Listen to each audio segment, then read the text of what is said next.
नमस्कार दोस्तों, स्वागत है आप सभी का मेरे YouTube चैनल पर। दोस्तों, आज की वीडियो काफ़ी इम्पॉर्टेंट है आप सबके लिए। आप सबको पता है लोहड़ी का त्यौहार हर साल 13 जनवरी को देश भर में बनाया जाता है, पूरी इंडिया में ही मनाया जाता है। आखिर लोहड़ी मनाई क्यों जाती है, इसका इतिहास क्या है, दुल्ला भट्टी कौन है और सुंदर और मुंदरी कौन है, सारा मैं आपको इसी वीडियो में डिटेल्स में बताऊंगी। वीडियो को ध्यान से सुनना, आपके लिए बहुत ही ज़्यादा इंपॉर्टेंट रहेगी ये वीडियो। और लास्ट में एक इंटरेस्टिंग क्वेश्चन है जिसका आपको जवाब सच सच देना है, राइट।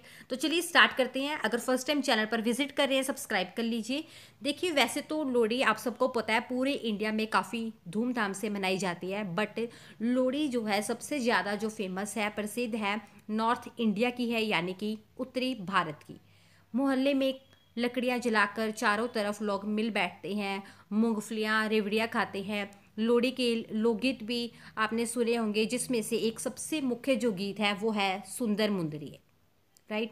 आजकल तो वैसे डीजे सिस्टम भी आ गया है, लेकिन जो मुख्य गीत है वो यही रहेगा।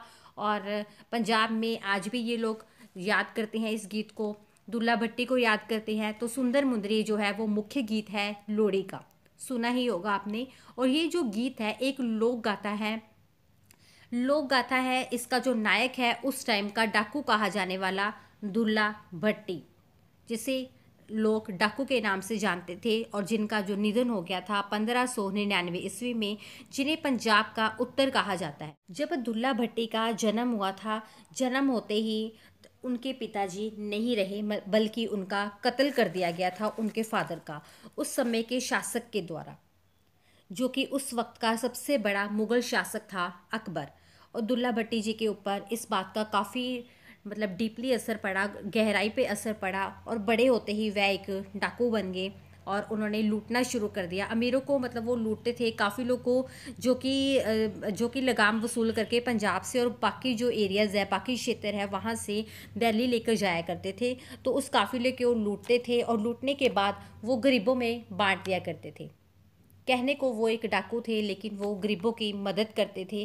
फिर एक पड़ाव ऐसा आया था ज़िंदगी में, जब दुल्ला भट्टी को ये पता चला कि उनके गांव की दो लड़कियां, जो कि सुंदर और मुंदरी, जिनके बचपन में ही उनके पेरेंट्स का देहांत हो गया और उनके चाचा ने इनको पाल पोस कर बड़ा किया।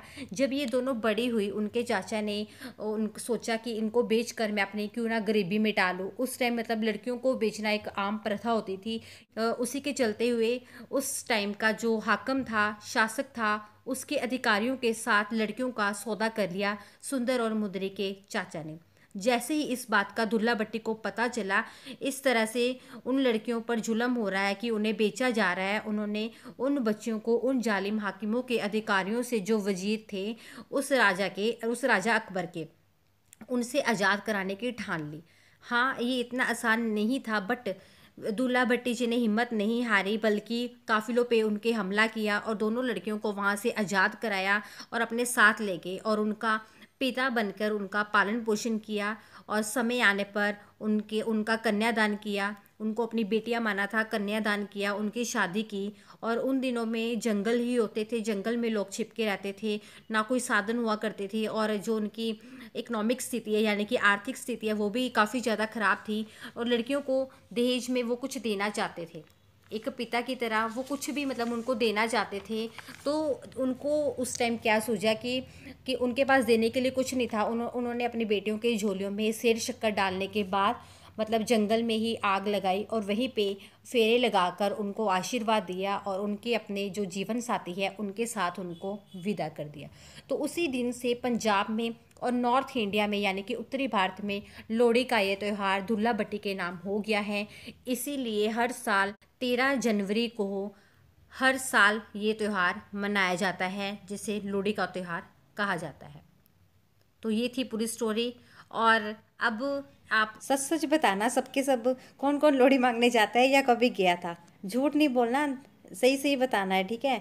तो मिलते हैं नेक्स्ट वीडियो में। Thanks for watching.